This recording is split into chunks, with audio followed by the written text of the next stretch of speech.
بر صغیر کی تاریخ میں کچھ شخصیات ایسی ہوتی ہیں جو صرف تاریخ کا حصہ نہیں بنتی بلکہ خود تاریخ کا رخ بدل دیتی ہیں۔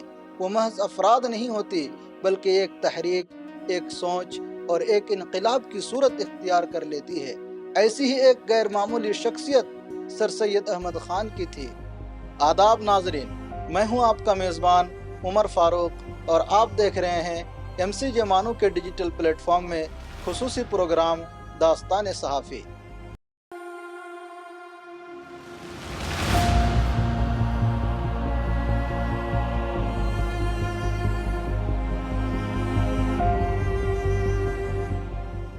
آئیے آج ہم سر سید احمد خان کی صحافتی مشن کو آپ کے روبرو کراتے ہیں۔ سر سید احمد خان 17 اکتوبر 1817 عیسوی کو دہلی کے ایک معزز اور علمی گھرانے میں پیدا ہوئے۔ ان کے والد سید محمد متقی ایک باوقار شخصیت تھے۔ سید احمد خان کی علمی زندگی کا آغاز گھر سے ہوا، جہاں انہوں نے اسلامی علوم کے ساتھ عربی، فارسی اور دیگر علوم میں مہارت حاصل کی، جس نے ان کی فکری اور علمی بنیاد کو مضبوط کیا۔ سر سید احمد خان نے اپنی صحافتی زندگی کا آغاز اپنے بڑے بھائی سید محمد خان کے اخبار سید الاخبار سے کیا، جو 1841 عیسوی میں جاری ہوا۔ یہ ایک ہفت روزہ اخبار تھا اور اس کی قیمت 2 روپے ماہانہ تھی۔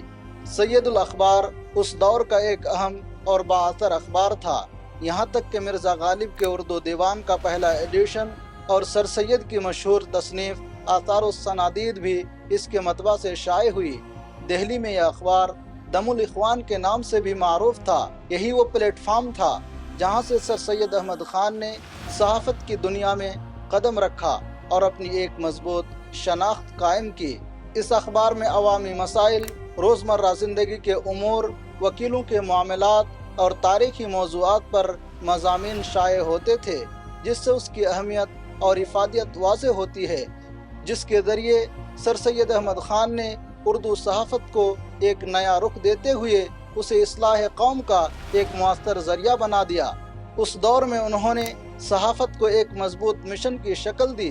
1857 کی بغاوت کے بعد مسلمانوں پر سنگین الزامات عائد کیے جا رہے تھے اور وہ شدید پسماندگی کا شکار تھے۔ ایسے نازک حالات میں سر سید نے بے باکی کے ساتھ اسباب بغاوت ہند تحریر کیا، جس میں انہوں نے واضح کیا کہ مسلمان اس بغاوت کے ذمہ دار نہیں تھے، بلکہ اس کی اصل وجوہات حکومتی غلط پالیسیاں، عوام کی غلط فہمیاں اور انتظامی کمزوریاں تھیں۔ انہوں نے یہ رسالہ انگلینڈ اور حکومت ہند کو بھیجا، جو ان کی جرأت، بصیرت اور حق گوئی کا نمایاں ثبوت ہے۔ ان کا ماننا تھا کہ نئے خیالات اور اعلیٰ تعلیم کے ذریعے ہی توہم پرستی اور جہالت کے اندھیروں سے نکلا جا سکتا ہے۔